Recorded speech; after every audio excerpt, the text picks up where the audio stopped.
السلام عليكم ورحمة الله وبركاته. ازيكم يا حلوين؟ عاملين ايه؟ يا رب تكونوا بخير. احب ارحب بكم في قناتي. فلاول مرة بتشوفيني خدي لك لفة في القناة، اتمنى يا رب ان هي تعجبك، ولو عجبتك ما تبخليش عليها باللايك والكومنت الحلو منك والاشتراك في القناة. وطبعا ما تنسيش انك تفعلي زر الجرس على الكل عشان يوصلك اشعارات بجديد هننزله. النهارده ان شاء الله جايلكم فيديو اقتصادي قوي، هنعمل مع بعض غدا اقتصادي حلو ان شاء الله يعجبكم، كله من بواقي الاكل اللي عندنا وكلها حاجات من قلب بيتنا. ان شاء الله الفيديو يعجبكم. بس في البداية يلا بينا كده نسمي الله ونصلي على رسول الله ونشوف الفيديو بتاعنا. في البدايه اول حاجه حبيت اشاركها معاكم كده، هنعمل مع بعض الفطار بتاعنا برده سهل وسريع كده وكله حاجات من قلب البيت.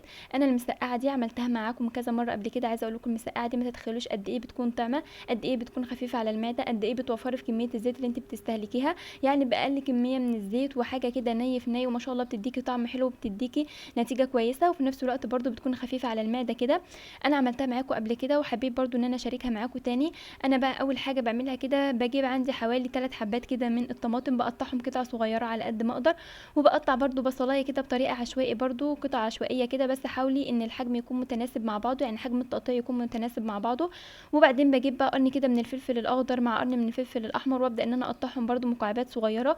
وعندي هنا بقى قرن شطه برضو حامي كده، حابه انك تضيفي مثلا شطه التوابل البودره دي، تمام مفيش مشكله، بس انا كان عندي قرن شطه حراق كده، حبيت ان انا اخد نصه يدينا بس يا دوبك تست حراق كده شويه. وبدات بقى ان انا قطعت برضو البتنجان بتاعنا مكعبات كده، عايزه اقول لكم ما شاء الله سهله وسريعه، وفي دقايق كده بتكوني عاملاها، يعني ما بتاخدش منك وقت خالص. وطبعا بقى هنبدا بقى نضيف باقي الاضافات اللي عندنا. انا ضفت عندي هنا حوالي يعني ربع معلقه صغيره كده من الثوم المفروم، يعني ما يعادل 3 4 فصوص ثوم. وضفت طبعا عندي الزيت يا دوبك معلقتين اتنين، وضفت عندي رشه كده من الخل، وضفت التوابل اللي عندي بقى، ضفت ملح وكمون وكزبره ورشه كده من الكركم، جبت نص كوبايه من الميه، مش هنضيف اكتر من كده لان طبعا الخضار بتاعنا هينزل ميه. ولو حابين بقى تعززوا لون المسقعه بتاعتنا شويه، ابداوا بقى انكم انزلوا بمعلقه كده من الصلصه، بس انا استكفيت بس باللون اللي هينزل من الطماطم. وباخدها بقى على نار عاليه كده لحد ما تبدا تغلى معانا كويس قوي، ابدا بقى اهدي عليها النار واسيبها تستوي مع نفسها. وكنت بقى كمان مع الفطار كده هنجهز طبق فول. الفول ده انا ببقى عاملاه في البيت ومفرزاه، فبحب لما اطلعه كده احب ان انا اطلعه من الكيس وهو مجمد، بحيث ان هو ما يلزقش مثلا قطع منه في الكيس وتهدري كميه كبيره منه. فانا ببدا اخرجه وهو مجمد كده، وابدا بقى ان انا اضيف عليه خل واضيف عليه ملح وكمون وكزبره ورشه كده من الكركم. وبضيف برده معلقه كده من الطحينه وعصره نص ليمونه، بس ده بعد ما الفول بتاعي بيستوي. فانا بضيف عليه الاضافات اللي انا ضفتها دي، وباخده بقى على نار هاديه كده يبدا ان هو يفك ويستوي معانا. وحبيت برضو اعمل طبق بطاطس صوابع كده، عايزه اقول لكم ان احنا هنا من عشاق البطاطس، انا وبنتي كده بنبقى قاعدين بنخطف البطاطس من بعض. ففي اغلب الوجبات كده هتلاقوني كل ما بحب اعمل تلاقيه طبق البطاطس ده يعني حاجه اساسيه، فانا عملتها في الفطار وهتلاقوني عاملاها في الغدا برضو. فانا بدات بقى ان انا قلت كمان اعمل طبق بطاطس صوابع كده، وكان في الوقت ده بقى المسقعه بتاعتنا استوت، وكان الفول بتاعنا خلاص فك وبدا ان هو بيطيب معانا كده، او مثلا بدا يتسبك معانا. قلت بقى ان انا ابدا ان انا اجهز طبق البطاطس الصوابع بتاعنا، وطبعا بقى مجهزين العيش، وكنت بقى غاسله جرجير برضو. فقلت بقى خلاص كده بقى البطاطس دي بتكون في الاخر طبعا عشان نقدمها وهي سخنه. فقلت بقى خلاص اختم بيها كده، وبعدين هنبدا دلوقتي بقى نغرف الاكل بتاعنا. ما شاء الله شايفين المسقعه بتاعتنا والفول بقى، عايز اقول لك ان الفول لما تعمليه في البيت ما شاء الله بيكون حلو قوي. الفول والطعميه من الحاجات اللي لازم انك تعمليها في البيت بجد.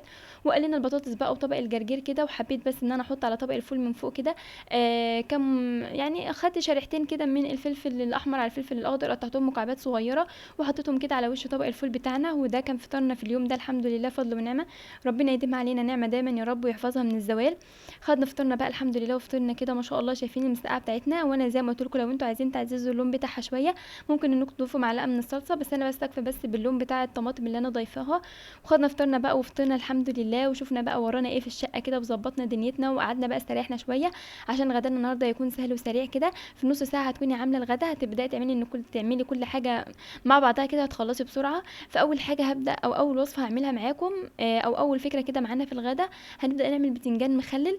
انا طبعا كنت جايبه البتنجان غسلاه ويا دوبك قطعاه كده بالجنب قطعه بسيطه، وانا بقليه. في ناس بتبدا ان هي تسلقه، انا بقليه وببدا بقى ان انا اجهز له التتبيله بتاعته. ببقى مقطعه بقى فلفل وحبايه طماطم والثوم. انا ما حبيتش اكتر في الثوم المره دي، يعني يا دوبك كنت حاطه 10 فصوص من الثوم، والثوم صغير خالص زي ما كان باين معاكم. فانا بدات بقى ضربت كل الكلام ده مع بعض، بس بضربه ضرب متقطع. انا مش حابه ان التتبيله دي تتفرم، لا انا حباها تكون خشنه شويه يعني انا هوريها لكم دلوقتي. انا بقيت اضربها ضرب متقطع كده، اللي هو زي ما يكون مثلا طحناها على ايدي او عاملاها في قلب الهون. شايفين انا حباها تكون خشنه كده زي ما انتم شايفين يا بنات، مش حابه ان انا انعمها قوي زياده عن اللزوم. وهبدا بقى ان انا اضيف عليها كده بقى حوالي معلقه خل وعصره نص ليمونه، لو الليمونه بتاعتك صغيره ضيفي ليمونه كامله. ونضيف عليها بقى ملح وكمون وكزبره. انا ما بضيفش اي حاجه تانية، بستكفى بس بالتوابل دي. وببدا بقى ان انا اقلب التوابل كده مع التتبيله. طبعا بقى ضيفي الملح المناسب ليكي. كنت بقى في الوقت ده انا بقلي البتنجان برضو. في ناس بتحب تسلقه، ده بيرجع على حسب الرغبه، بس انا دايما بقليه، فتعودت دايما ان انا بعمله مقلي. وان شاء الله هجربه مسلوق قريب وهشارك معاكم برضو. بس انا بعمله مقلي فحبيت ان انا اقليه برضو. وهنا بقى كانت التتبيله بتاعتنا جهزت، وكنت بقى مجهزاها من بدري كده. وكان البتنجان بتاعنا اتقلى، وكنت بقى سبته بيرد خالص بحيث ان انا اقدر اتعامل معاه. رغم ان انا عايزه اقول لكم ان البتنجان لما بتحشيه وهو سخن بيكون نتيجته افضل، بيبدا بقى يشرب من التتبيله اللي معاكي دي وبيديكي نتيجه حلوه. بس انا سبته يبرد وكنت مجهزاه من بدري بحيث ان هو يشرب من التتبيله يعني مده اطول. يعني ده اول حاجه بدات بقى على طول في الغدا بتاعنا كده من بدري.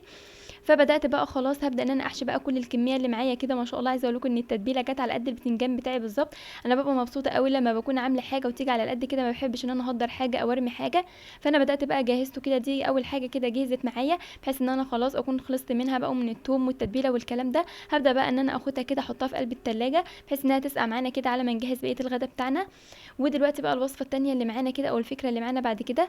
انا كان عندي كنت عامله معاكم في فيديو قبل كده طاجن الباميه باللحمه. كانت بقى كام قطعه كده من اللحمه في قلب الطاجن، يعني كلنا وبقى كام قطعه لحمه كده.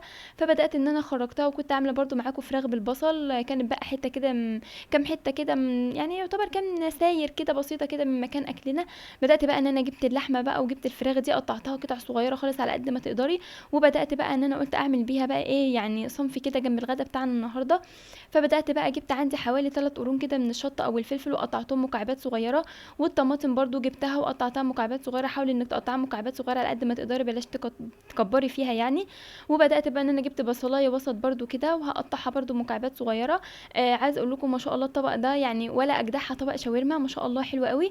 فانا بدات بقى جهزت الخضار اللي عندي كده، واللحمه بتاعتنا طبعا احنا مقطعينها بقى ومجهزينها بحيث ان هي تكون كل حاجه جاهزه معاكي. هتروحي على عين البوتاجاز هتحطي الحاجه كلها مره واحده، فتنجزي مره واحده وتخلصي حاجتك كلها وانت واقفه كده. فانا بدات بقى جهزتهم كده وجيت على عين البوتاجاز. هنا هبدا بقى ان انا اجيب عندي صينيه كده او طاسه. هبدا بقى ان انا اضيف فيها حوالي 3 معالق كبار كده من الزيت. وبعدين هنزل بقى بالخضار اللي معايا اللي انا مقطعاه. انا مش هدبره ولا حاجه، انا يا دوبك بس هاخده تقليبه كده. وبعدين هنزل على طول باللحمه بتاعتنا والفراخ اللي انا مقطعاها. حاولي انك تقطعيها قطع صغيره على قد ما تقدري بحيث انها تكون يعني متناسبه مع حجم الفلفل والطماطم والبصل اللي احنا مقطعينهم. فانا هنزل بيهم بقى كده واقلبهم مع بعض واسيبهم بقى على نار هاديه. طبعا انت لما بتهدي النار الخضار اللي انت ضايفاه ده اللي هو الطماطم والبصل والفلفل بيبداوا ينزلوا الميه اللي فيهم. واللحمه بقى تبدا بقى تتسبك معاهم كده وتشرب كده من الميه اللي نازله من الخضار ده، بيديكي طعم حلو قوي. فانا بدات بقى ان انا هسيبهم كده على نار هاديه، اغطيهم واسيبهم على نار هاديه بقى لحد ما الخضار ينزل الميه اللي فيه ويبداوا بقى يتسبكوا مع بعض كده. ويا سلام بقى لو كنت قطعت معاهم كده بقى بطاطسايه كده قطع صغيره برضو ما شاء الله كانت ممكن بس دي تتعمل غدوه لوحدها كده، تغمسوها او جنب شويه مكرونه او جنب شويه رز ابيض. ما شاء الله يعني ممكن من بواقي اكل قبل كده تعملي بهم اكل لتاني يوم. وده اللي انا ببقى ماشيه بيه. يعني انا ممكن اكون بشارككم في الفيديوهات بتاعتي كل يوم وصفه وكل مره طبخه والكلام ده. بس في ايام برضو انا بقضيها حاجات يعني ارديحي كده، او حاجات مثلا بدون فراخ او لحوم او اسماك. بنقضي حاجات يعني كل واحد لازم يمشي في البيت بكده عشان الدنيا تمشي شويه.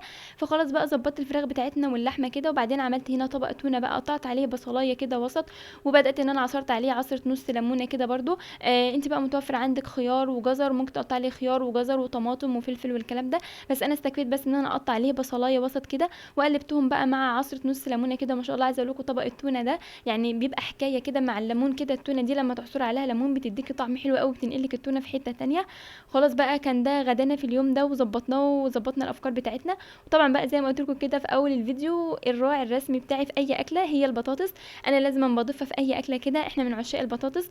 شايفين بقى الفراخ واللحمه بتاعتنا ما شاء الله عايزه اقول لكم كانت حلوه قوي، كان طعمها حلو قوي. ممكن كمان جنب مكرونه جنب رز ابيض جنب رز بشعريه. ممكن مثلا انكم تغمسوها بعيش كده لوحدها من غير اي حاجه، ما شاء الله كانت حلوه قوي. فده كان غدانا في اليوم بقى، البتنجان بتاعنا والفراخ والتونه بتاعتنا والبطاطس بقى. وقطعت بقى فردت شويه كده من العنب، وده كان غدانا في اليوم ده يعني. الحمد لله فضل ونعمه. لازم أن الدنيا تمشي كده، مره فراخ ومره لحمه ومره حاجات قرديحي كده. مفيش حد بيمشيها طبيخ دايما، مفيش حد بيمشيها باللحوم واسماك. لازم هنيجي في وقت كده نعمل حاجات.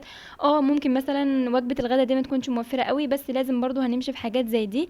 فلحد هنا كده بقى يكون خلص الفيديو بتاعي معاكم، وخلصت فكرتي معاكم النهارده. اتمنى يا رب ان الفيديو يكون عجبكم، واتمنى ان ما اكونش طولت عليكم في الرغي كتير. ولو عجبكم ما تبخلوش عليا باللايك والكومنت الحلو منكم والاشتراك في القناه. واشوفكم ان شاء الله في فيديو جديد ووصفات جديده، واترككم في رعايه الله وامنه، والسلام عليكم ورحمه الله وبركاته.